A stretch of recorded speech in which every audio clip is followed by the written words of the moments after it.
Welcome to Stories of the Enslaved. Today's account follows an enslaved mother. Her children were sold to settle a debt of $1,000.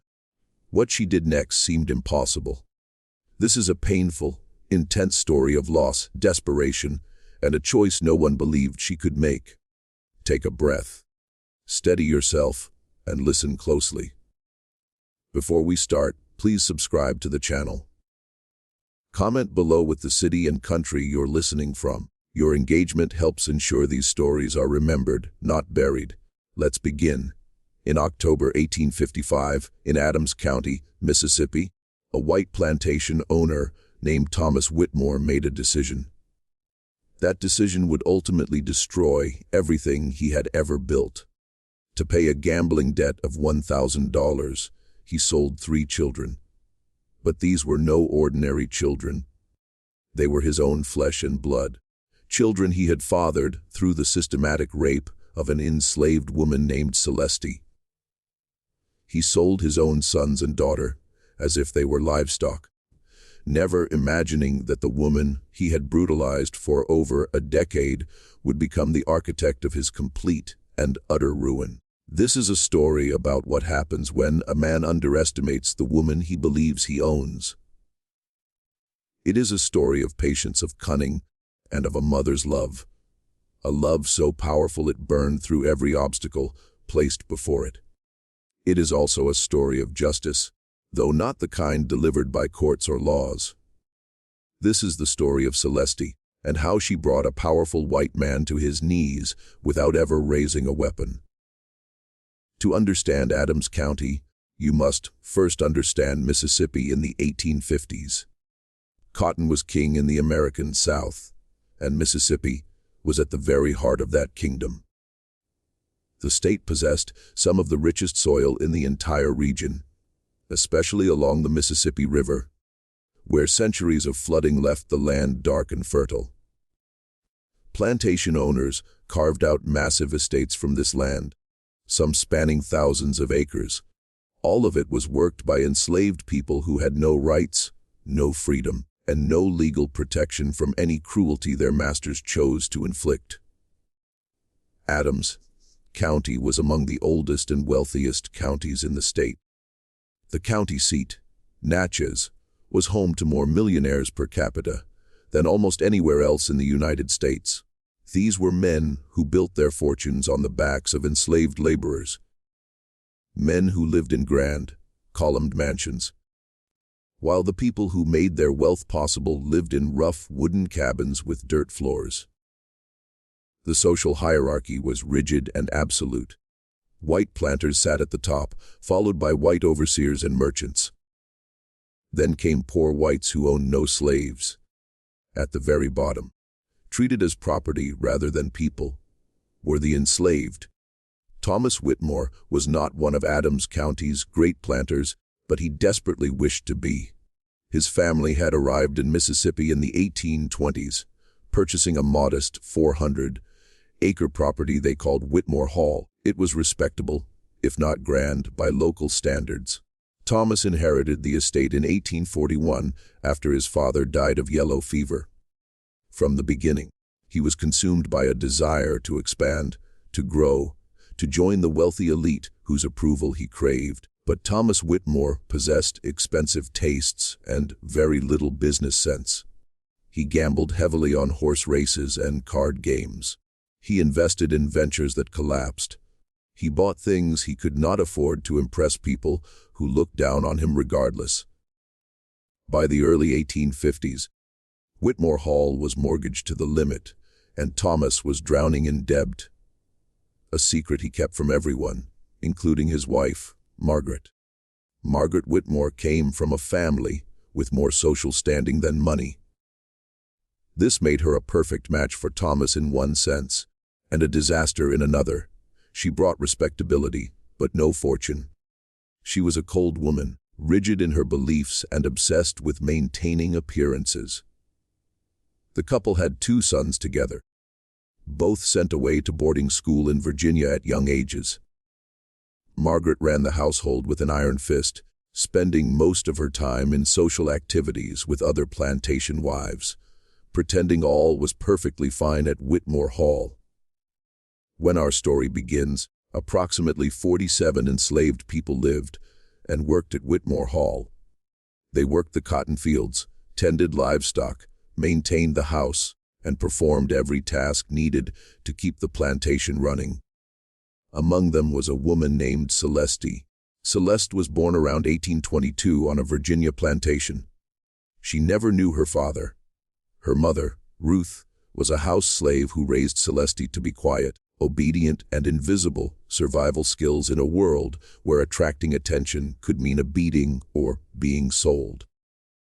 When Celeste was 12, her mother was sold south to pay her master's debts. Celeste never saw her again. Sold separately to a family moving to Mississippi and changing hands twice more, she arrived at Whitmore Hall in 1837 at about 15 years old.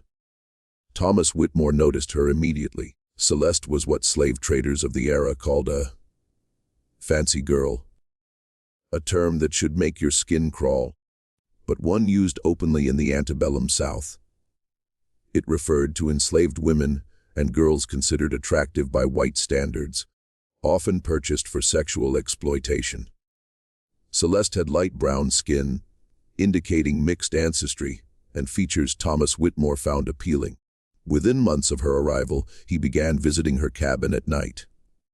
There was no courtship, no seduction. Only power and violence. Thomas Whitmore raped Celeste for the first time when she was 15. He continued to assault her regularly for the next 18 years. This was not unusual. Historians estimate that by the Civil War, the majority of enslaved people in America had some European ancestry. A statistic speaking to the epidemic of sexual violence white men perpetrated against black women for generations. Masters had total legal control over enslaved women's bodies. No law recognized the rape of an enslaved woman as a crime. In the eyes of the law, Celeste was property. Thomas Whitmore could do whatever he wished with his property. Celeste's first child, a boy she named Samuel, was born in 1843. The baby's skin was noticeably lighter than Celeste's, his features bearing an unmistakable resemblance to Thomas Whitmore. Everyone on the plantation knew. The other enslaved people knew. The white overseers knew. Margaret Whitmore knew, though she never spoke of it directly. This was another ugly, unspoken reality of plantation life. Mixed race children fathered by white masters were everywhere, living proof of a systematic sexual exploitation that polite society pretended did not exist. 3 years later, in 1846, Celeste gave birth to a daughter, Eliza. In 1850, she had another son, Isaiah. All 3 children were Thomas Whitmore's. All 3 were born into slavery, raised by Celeste alone in a small cabin behind the main house, while their father lived in comfort a few hundred yards away, and pretended they did not exist.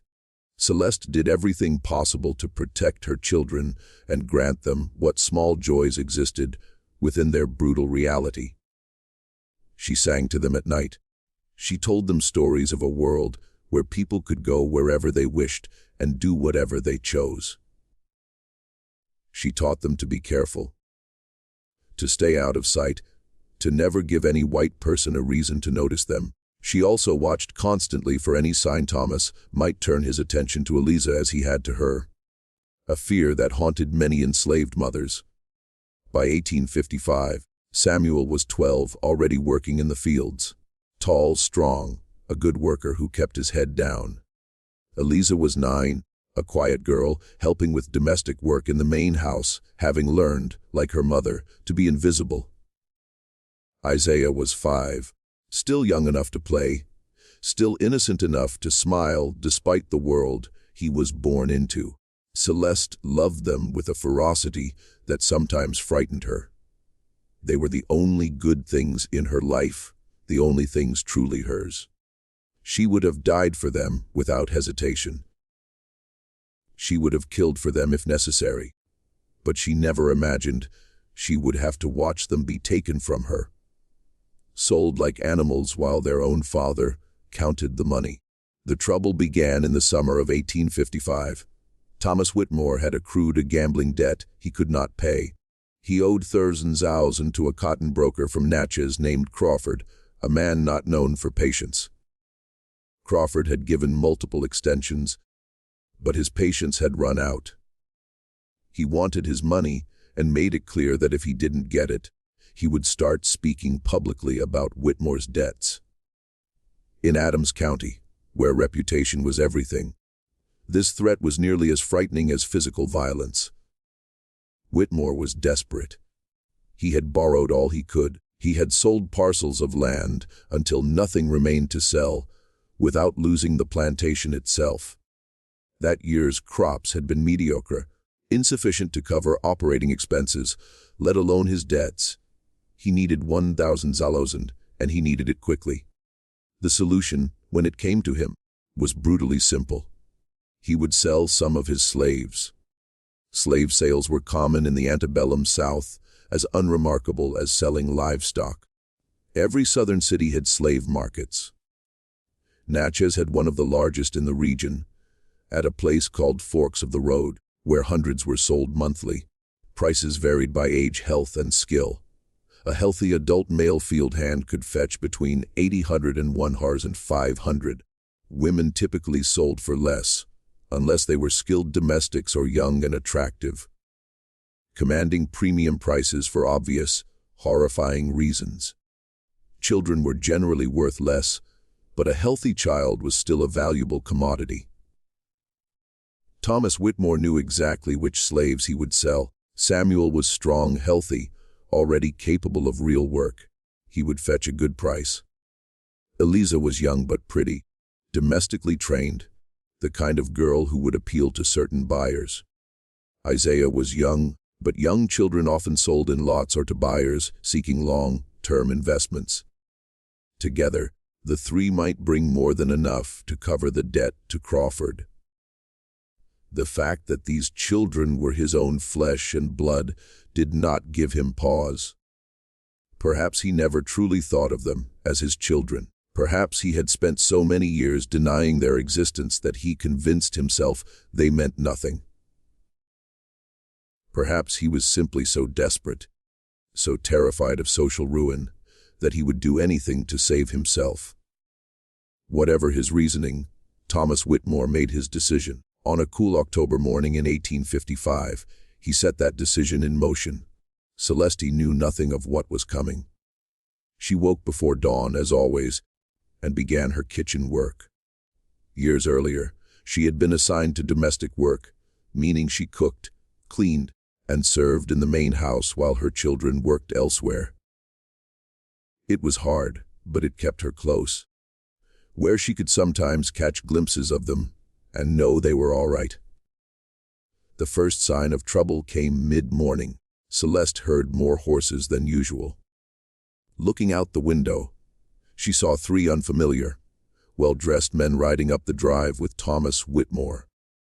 They had the look of men who had come to do business. Something cold settled in Celeste's stomach. She had seen slave traders before. The way they assessed human beings, reducing people to numbers and dollar signs. These men had that look.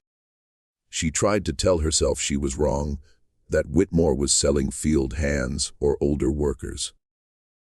But the cold feeling wouldn't leave. When she saw one of the men pointing toward where the children usually played, her heart stopped. Celeste moved without thinking. She ran from the kitchen toward the slave quarters, ignoring shouts behind her.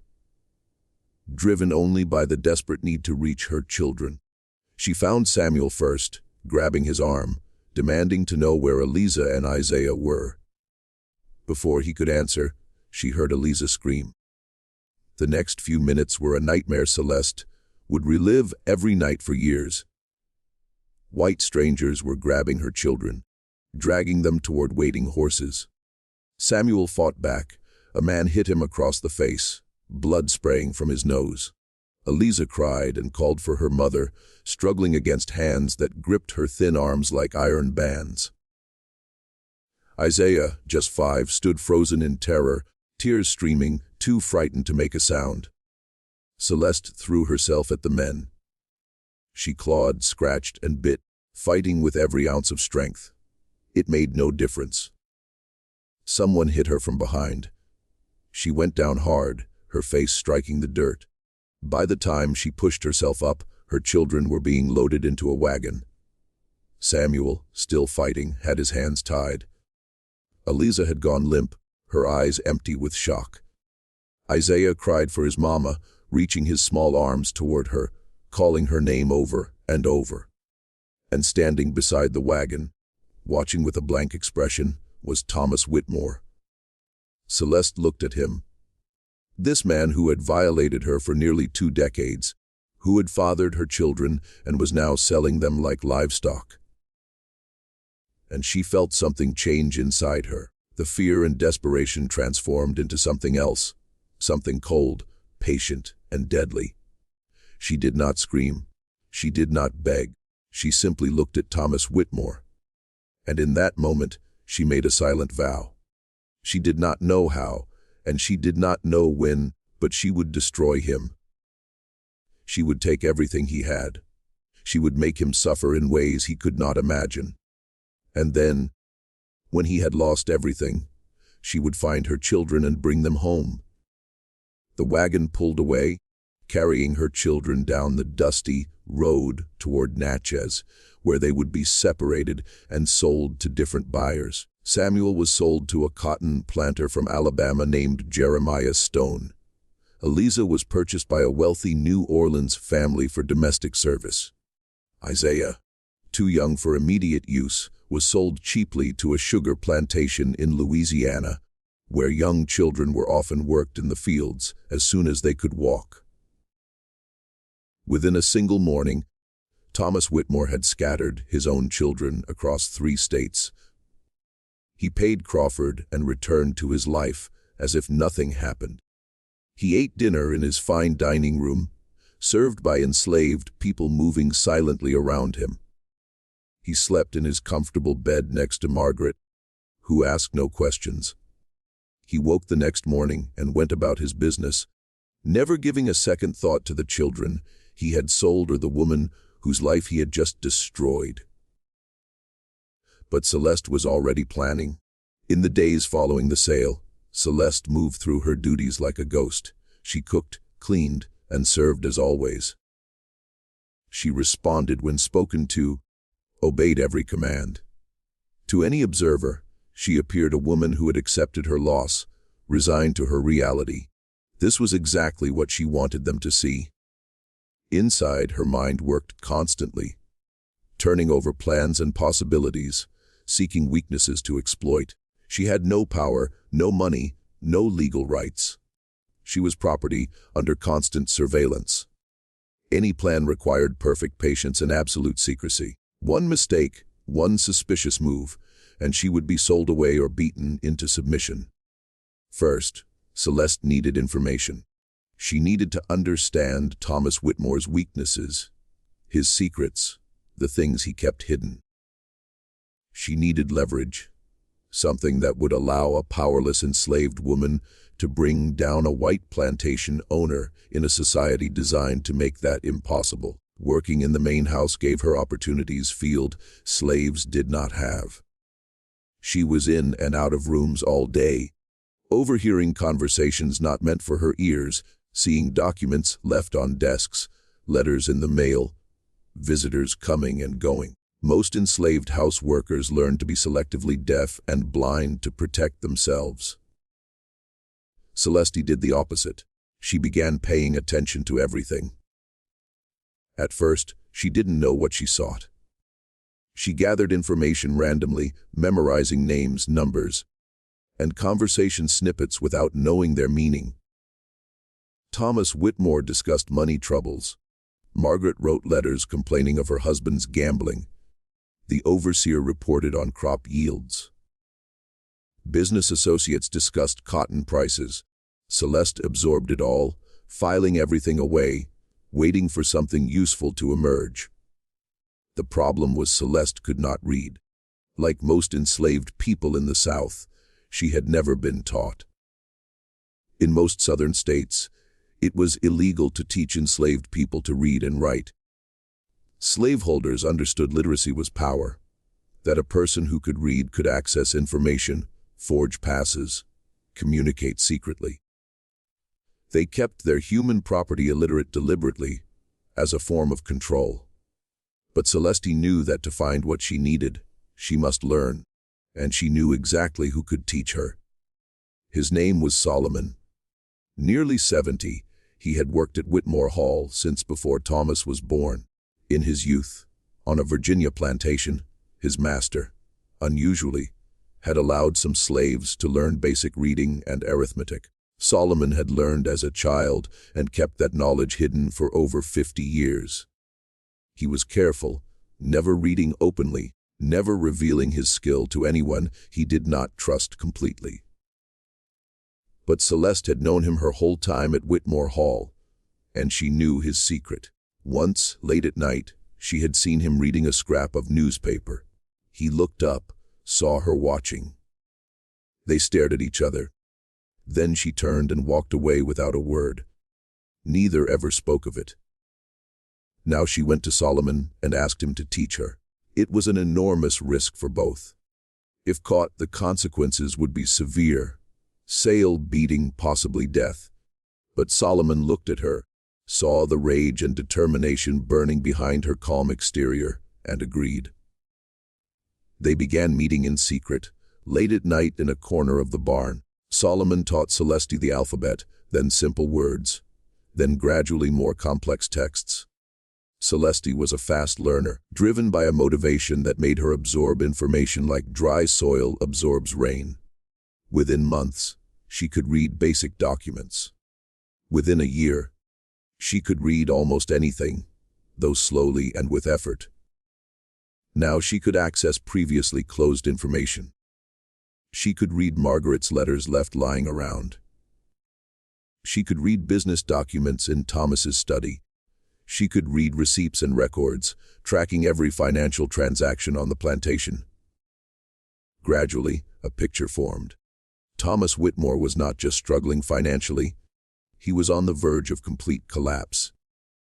He owed money to almost everyone, banks, merchants, fellow planters. He had borrowed against the plantation itself, meaning if he defaulted, he could lose everything. His cotton yields had declined for years, partly from refusing to invest in proper land management, partly from working his enslaved laborers so hard that productivity dropped from exhaustion and illness. Margaret had a small separate inheritance, but even that wasn't enough to save him. Thomas Whitmore was a drowning man, pulling everyone around him under. This was useful, but not enough. Financial troubles might embarrass Whitmore, but wouldn't destroy him. Planters went into debt all the time. Creditors might pressure him, force him to sell assets, but they wouldn't bring the ruin Celeste wanted.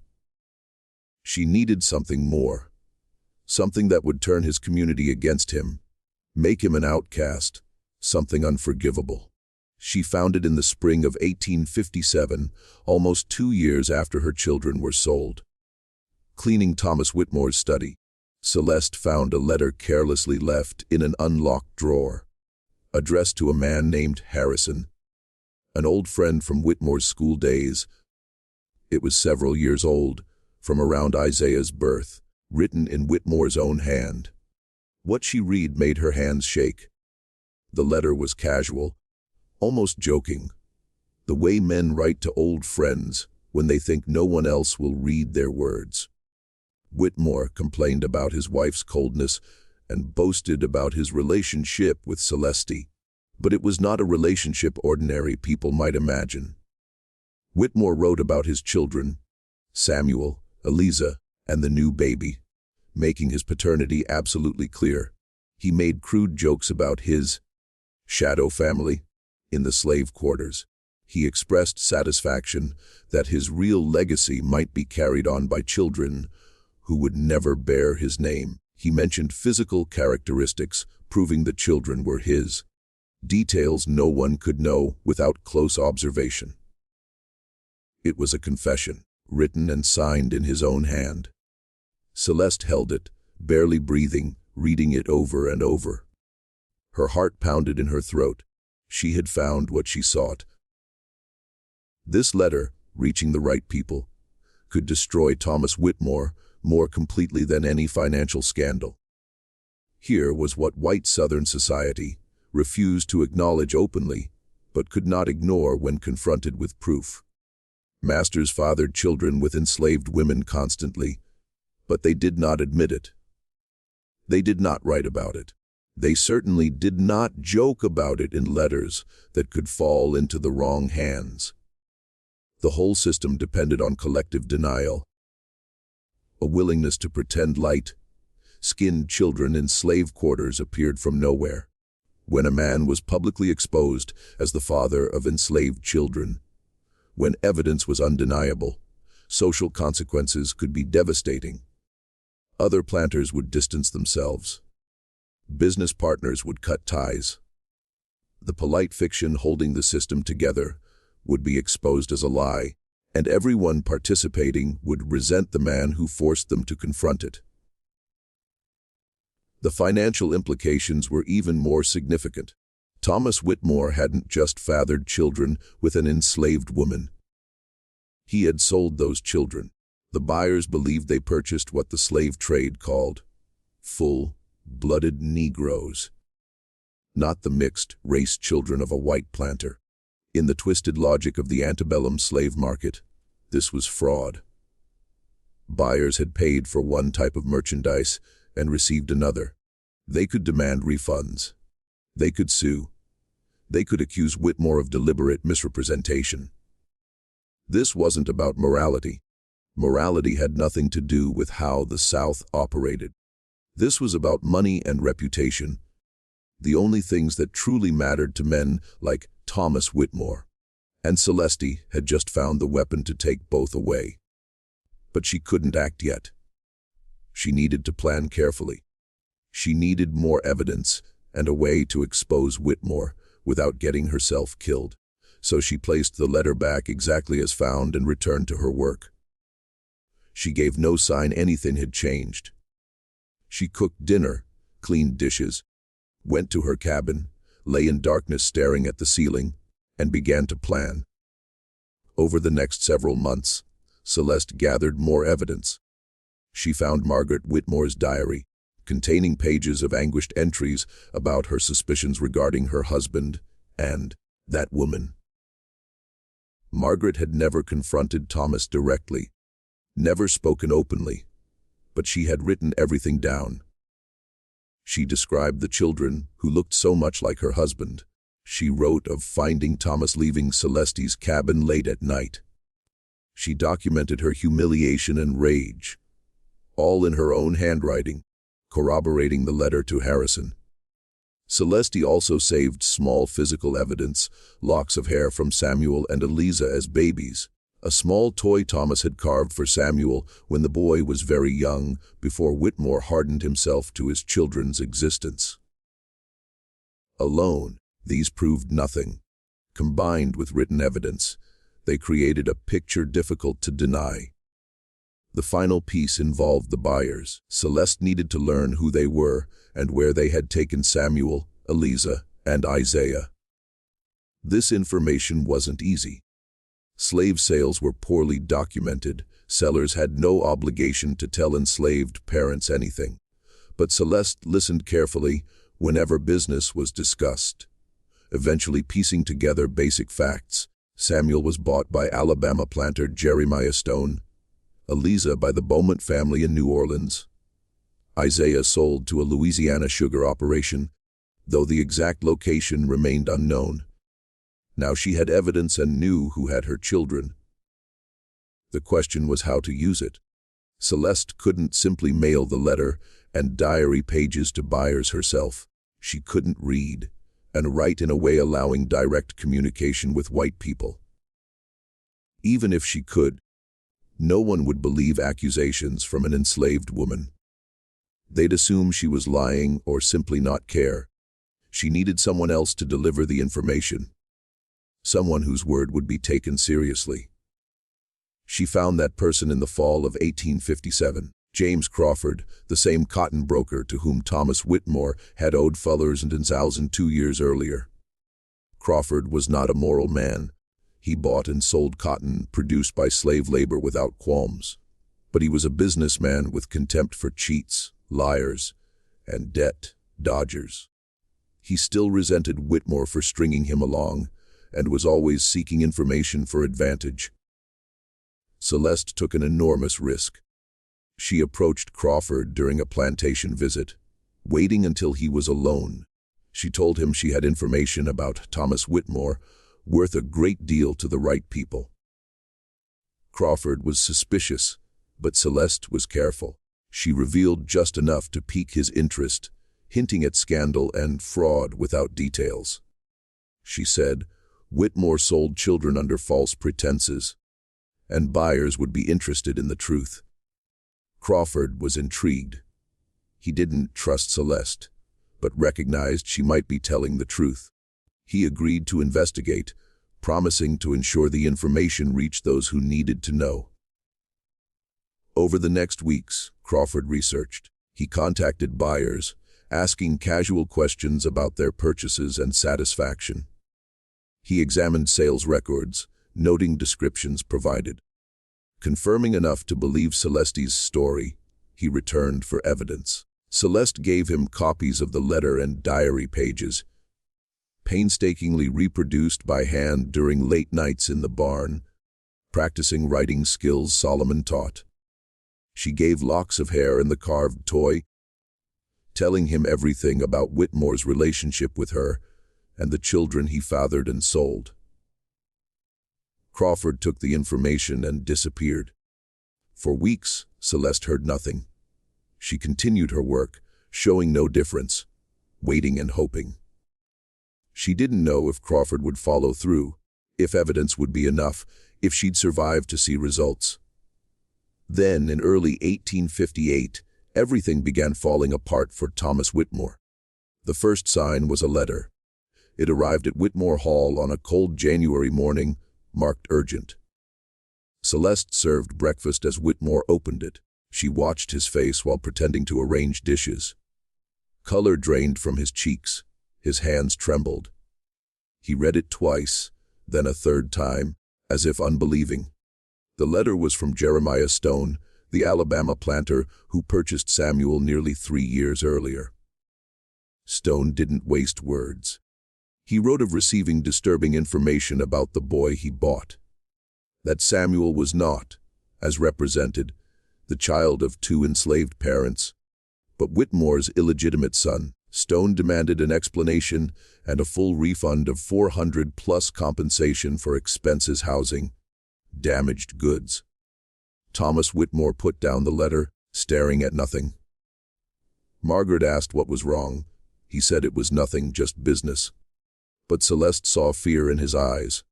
She saw him beginning to understand something terrible was happening, something he couldn't control. Over the next weeks, more letters arrived. The Beaumont family in New Orleans, who purchased Eliza, wrote similar accusations and demands. They were angrier. They bought Eliza for domestic work, attending their daughters. Now they learned she was half sister to their children's playmates, daughter of a white man who sold his own flesh and blood. The social implications horrified them. They wanted their money back immediately, and for Whitmore to take the girl back before scandal spread. The Louisiana sugar plantation that purchased Isaiah didn't bother with letters. They sent a hard-faced representative directly to Adams County. Celeste didn't hear the meeting, but saw Whitmore afterward. He looked like a man told he was dying. News spread through Adams County like wildfire. James Crawford, true to his nature, hadn't kept information to himself.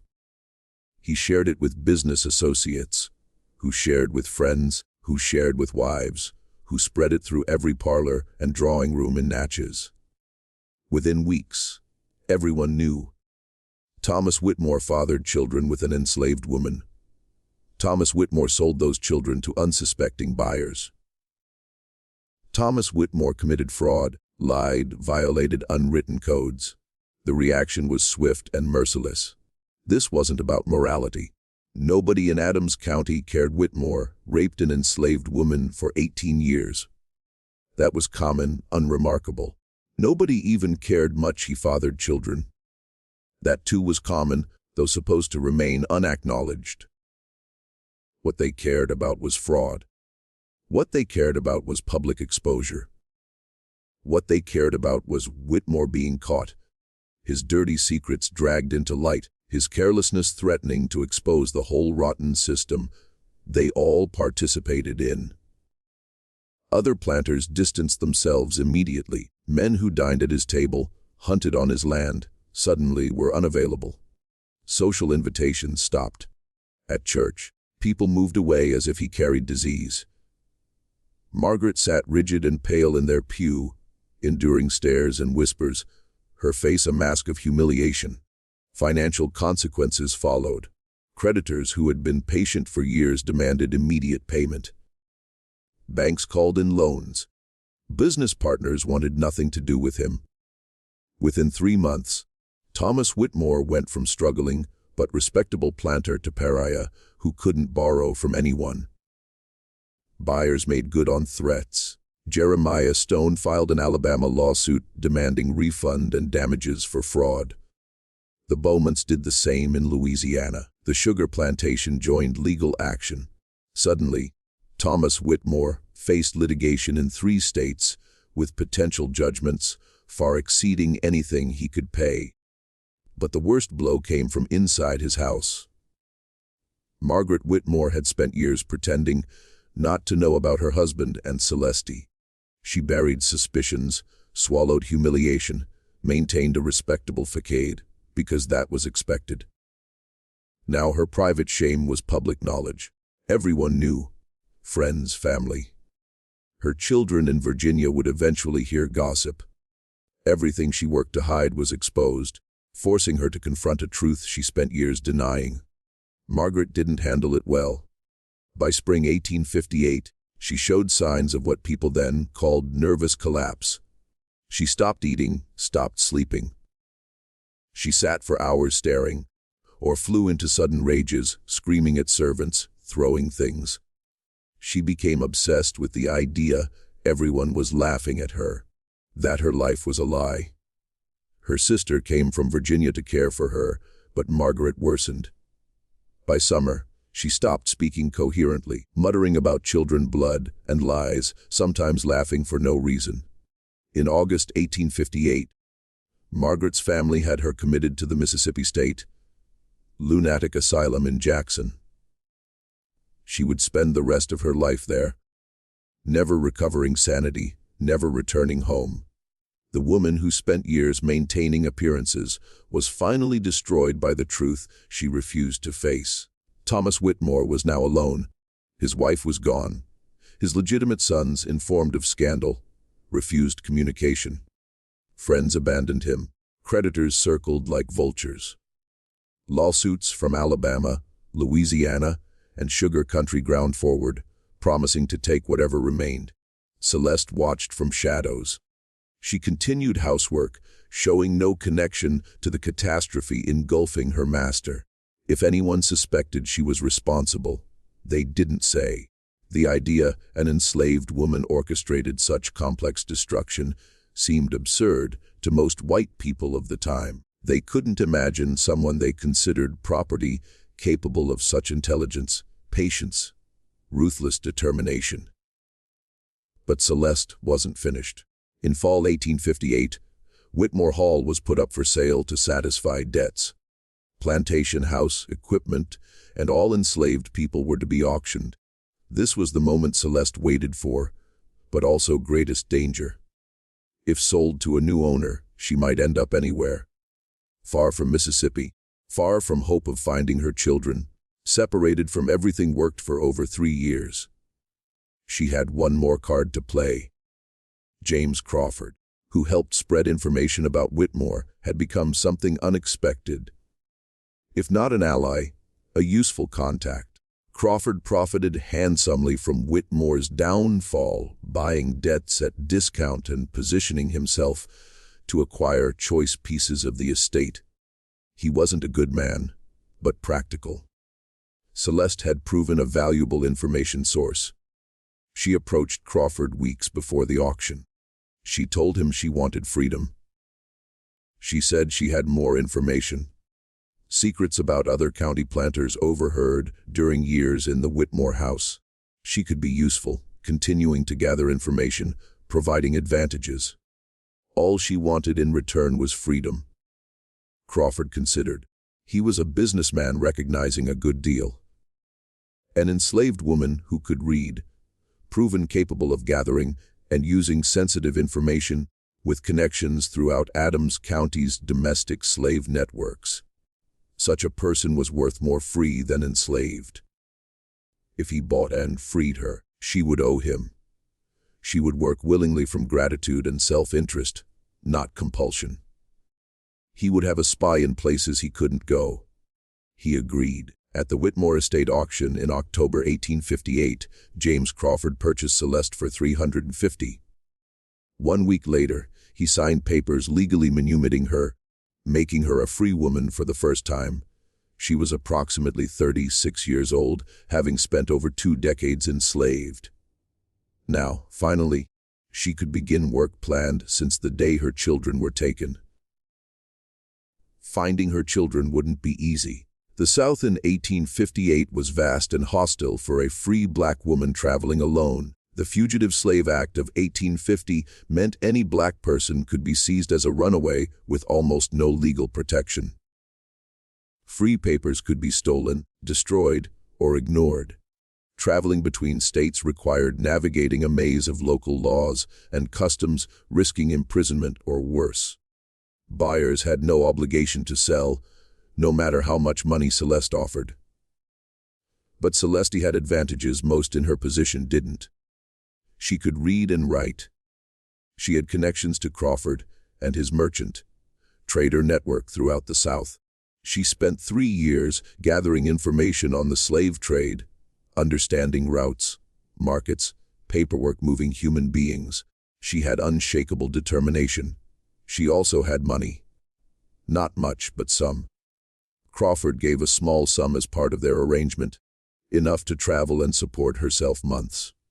She supplemented by working as a domestic in Natchez, saving every penny, building a fund to buy her children's freedom. Her first target was Samuel.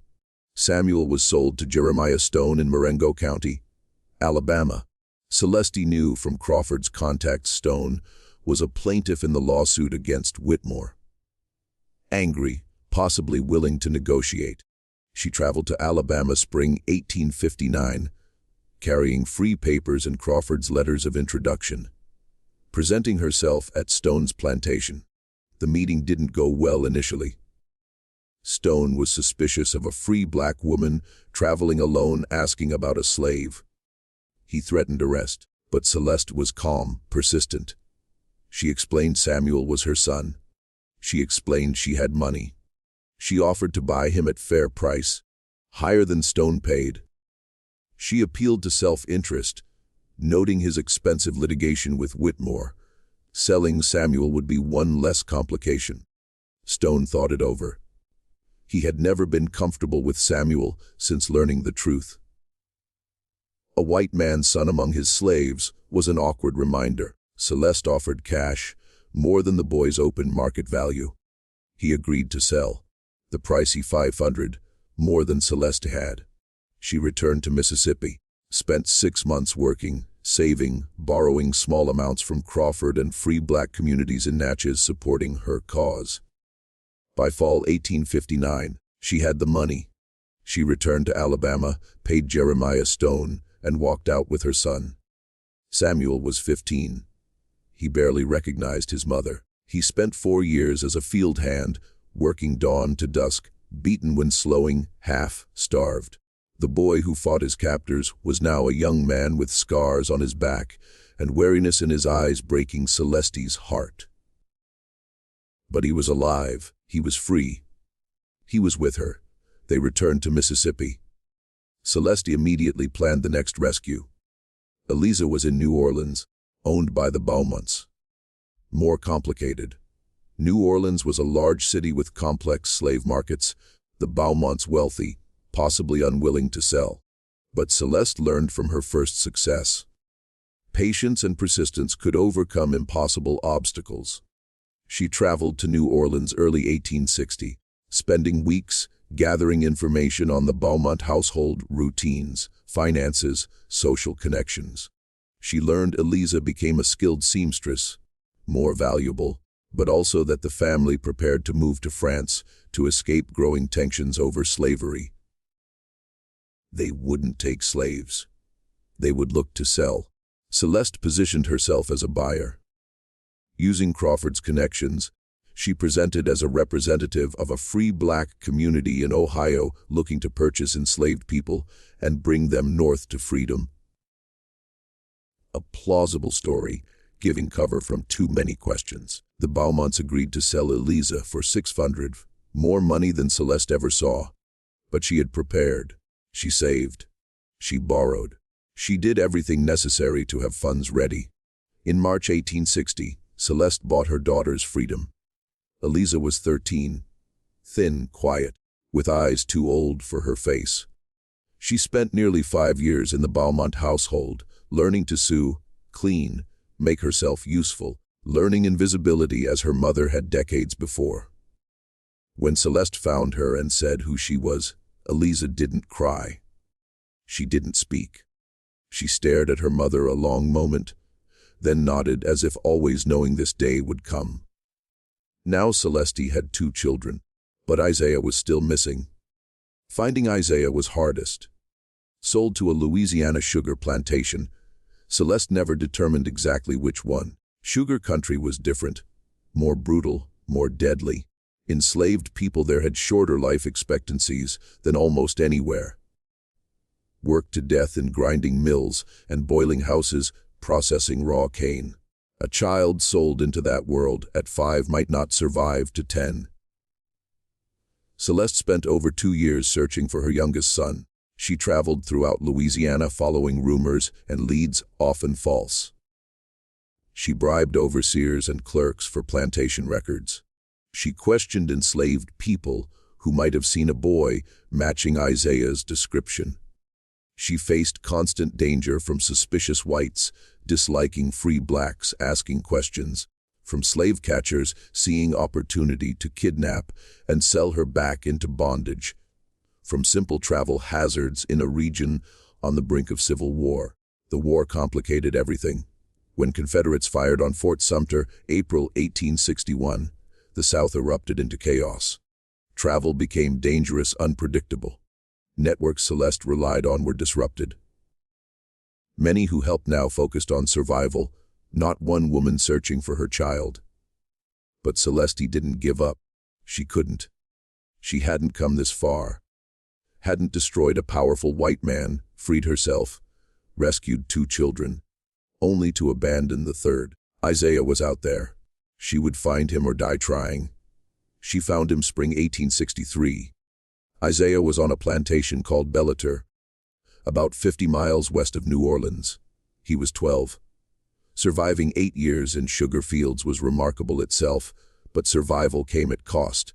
Isaiah was small for his age, malnourished, scarred. He walked with a limp from an old injury never healing properly. When Celeste finally found him and said who she was, he didn't know her. He was 5 when taken. He had no memory of his mother's face, voice, songs she sang at night. For Isaiah, Celeste was a stranger appearing from nowhere claiming to be family. He was suspicious, frightened, angry all at once. But Celeste was patient. She had spent years being patient. She could wait a little longer. Purchasing Isaiah's freedom differed because of the war. By spring 1863, Belleter was in Union-occupied territory. The Emancipation Proclamation theoretically freed all enslaved in Confederate states. But reality was complicated. Many were still held by masters, refusing to acknowledge the proclamation. Many fled to Union lines, living in contraband camps. free in name but struggling. Isaiah's legal status was unclear. Planters did everything to maintain control. Celeste didn't try to buy Isaiah. Instead, she went to union officers administering the region, told her story. She showed free papers and papers for Samuel and Eliza. She told of Thomas Whitmore, the sale of his children, systematic fraud and cruelty. She asked help retrieving her son. Officers were moved. Perhaps they recognized propaganda value of a narrative, illustrating slavery's horrors perfectly. Perhaps they were decent men wanting to do right. Whatever reasons, they sent soldiers to Bellator and brought Isaiah out. Celeste held her youngest son, first time in 8 years. He was stiff in her arms, uncertain, still unable to believe this real. But she held him anyway, whispering everything would be all right now. She told him she had been looking so long. She told him she would never let him go again. It took months for Isaiah to trust her. It took years to begin healing from what was done. But Celeste was patient. She had always been patient. Slowly, carefully, she rebuilt the family Thomas Whitmore tried to destroy. As for Whitmore, his story ended exactly as Celeste planned. After selling plantation and property, Thomas Whitmore had nothing. Lawsuits consumed remaining assets. Creditors took everything. He moved to a Natchez boarding house, living in a single room, drinking himself into oblivion daily. The man who dreamed of being a great Mississippi planter was now a penniless drunk people pointed and whispered about. The war finished what Celeste started. When Union forces occupied Natchez 1863, Whitmore lost even small income from Confederate bond investments. Arrested briefly as a Confederate sympathizer, though never actually supported the cause beyond words. He returned to boarding house drinking after release. Thomas Whitmore died 1864, alone in his rented room from liver failure brought on by years of alcoholism. He was 52. Nobody came to his funeral except a minister paid to say a few words over the grave. His legitimate sons, surviving war, didn't attend. Margaret was still alive in Jackson Asylum, unaware her husband died. Newspapers didn't mention his passing. The man who sold his own children for thousands died forgotten and unmourned, exactly as he deserved. Celeste outlived him by nearly 30 years. After war ended, she settled in Ohio with her 3 children. Samuel became a carpenter, building houses for Cincinnati's growing black community. Eliza became a seamstress as trained, eventually opening her own dress shop, serving black and white customers. Isaiah, despite difficult start, learned to read and write, becoming a teacher dedicating his life to educating black children, denied knowledge, setting them free. Celeste never remarried. She never fully trusted any man after Thomas Whitmore. But she wasn't alone. She was surrounded by children and eventually grandchildren calling her Mama Celeste, listening to stories of old days. What slavery was like, what she did to survive and save loved ones. She told of patience. She told of knowledge as power. How learning to read gave her weapons no one could take. She told importance of remembering, never forgetting what was done to their people, so it could never happen again. She didn't often speak of revenge. But sometimes late at night, grandchildren asleep, just her and adult children sitting together, she would smile a small private smile and say there are many kinds of justice. Some justice comes from courts and laws, some from God, and some from people who refuse to accept powerlessness, who watch, wait, and plan until the moment is right, then bring down enemies with nothing but truth, patience, and an unbreakable will. Celeste died 1891, approximately 69. Buried in a Cincinnati cemetery surrounded by children, grandchildren, great-grandchildren. Her grave marker, paid by descendants, bore a simple inscription she chose herself. She found her children. By her death, Celeste had over 20 living descendants. Every single one was free. Every single one knew their ancestors' story. Enslaved, violated, watching children sold away. And every single one knew how she responded, not with violence, not with despair, but with intelligence, patience, and a love so powerful no world cruelty could defeat it. Thomas Whitmore believed he could do anything to Celeste because she was his property, because law said she had no rights, because Southern society was built to protect men like him and crush women like her. He was wrong, the system seeming so powerful, permanent, impossible to challenge was built on lies, cruelty, and systematic denial of human dignity. Systems built on such foundations are always more fragile than they appear. Celeste understood something Whitmore never did. Power isn't always visible. It doesn't always come from wealth, weapons, or legal authority. Sometimes power comes from knowing what your enemy wants to hide. Sometimes from patience, willingness to wait years for the right moment. Sometimes from love, desperate determination of a mother who will move heaven and earth to save her children. The enslaved woman Thomas Whitmore thought he owned became the architect of his destruction. The children he sold like livestock grew up free citizens of a nation abolishing the institution that once held them chains. The family he scattered across 3 states came back together, building a legacy outlasting his name by generations. Some debts aren't paid in money. Some debts are paid in ruin, and some chains of determination, love, and righteous anger, are strong.